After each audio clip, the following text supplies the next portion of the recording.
My name is Jenna Pallant, and I'm a style-crazed full-time creative living in sunny San Diego. In 2016, my husband and I purchased our forever home, and now, in between balancing my upholstery business, our 4 dogs, and just life in general, I'm going to renovate our home room by room, project by project myself, with some fun help from a few of my friends along the way. And I'm going to share it all with you right here on YouTube. So, are you ready to see a room bloom? Hey, color lovers, and welcome to a special pandemic episode of Room Bloom on YouTube. Man, it's a weird time to be alive. We're all stuck in our homes.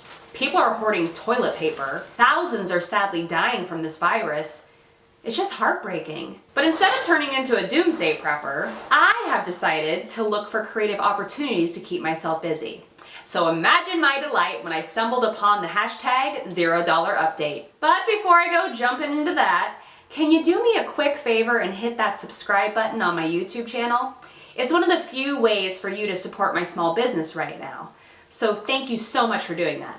All right, back to the hashtag at hand. Creative IG galpals Ellie Home and my grandparents' chair decided to evolve their hashtag for our pandemic needs. And this first $0 update challenge was to create a piece of artwork for your home at the whopping price of $0. Or at least as close to $0 as you can get. Well, as soon as I heard that, it was like music to my ears, y'all, because immediately I had an idea. Using the leftover paint I already had on hand, I would create a scissor silhouette mural on the door of my upholstery studio, which also provided me with the perfect opportunity to use that old school projector I bought at that garage sale years ago.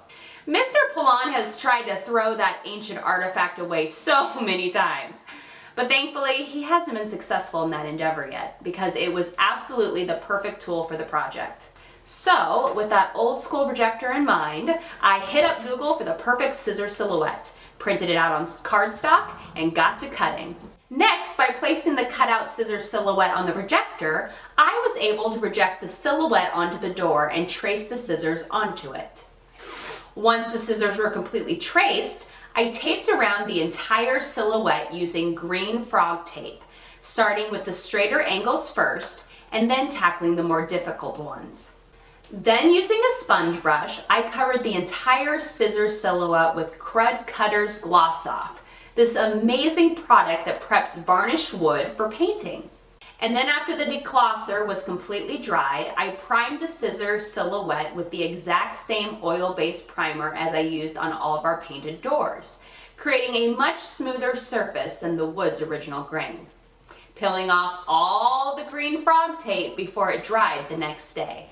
All right, color lovers, now that the mural's primer has dried to the touch, it's time to start planning out that color palette. I've been feeling majorly inspired lately by my muralist friend, Rachel Jackson. She is the striped mural queen of Instagram, I swear. So I know I definitely want to do stripes, but to stripe evenly or to stripe unevenly? That is the question. So you know how I say you can literally find inspiration anywhere for your creativity? Well, this morning, the answer to my mural question was right in front of me.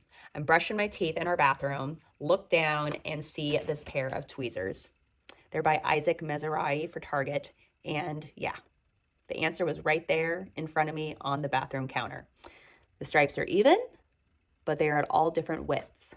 So that is how I'm going to use those colors on this scissor silhouette.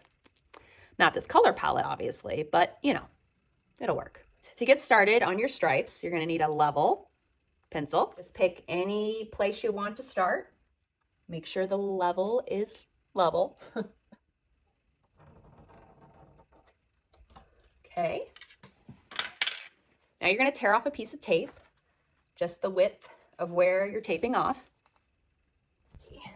Do another one. You basically do that again and again until you have all your wanted stripes drawn out and taped out. Then using white paint that matches the primer, I lightly painted each seam of the painter's tape to help create a seal so that eventually my paint colors wouldn't bleed underneath the tape. Then once that white paint dries, it's time to start adding those beloved pops of color. First with pink, next navy blue, orange, pretty much any paint color I had on hand. Then, while those random paint colors dried, I got to adding more stripe lines with tape, repeating Rachel Jackson's mural taping process again and again, making sure to remove said tape before each paint color dried. Due to the amount of stripes I ultimately wanted, the entire mural took days to finish, as I got more and more creative with my stripes, and well, anal. I got so meticulous about painting, y'all, proving once more how much of a recovering perfectionist I am. But once I got the scissor mural stripes where I wanted them, I finally decided the mural was finished. Well, almost. You see, since I only used what I already had on hand, most of the paint was in different sheens. So in order for the mural to have one consistent sheen, I decided once more to tape around the entire silhouette so that I could apply a thin coat of polyurethane, creating that consistent sheen for the mural I was after. And I am so glad that I did, because this $0 update door mural turned out so much better than I had originally hoped. I want to give a big Room Bloom thank you to both Ellie Home and my grandparents' chair for evolving your $0 update hashtag, because it was exactly what my creative mental health needed right now. So thank you, thank you, thank you. I would also love to read your reactions to this impromptu painting project, so please leave your opinions in the comments below. Oh, and wash your hands. Wash those dang hands.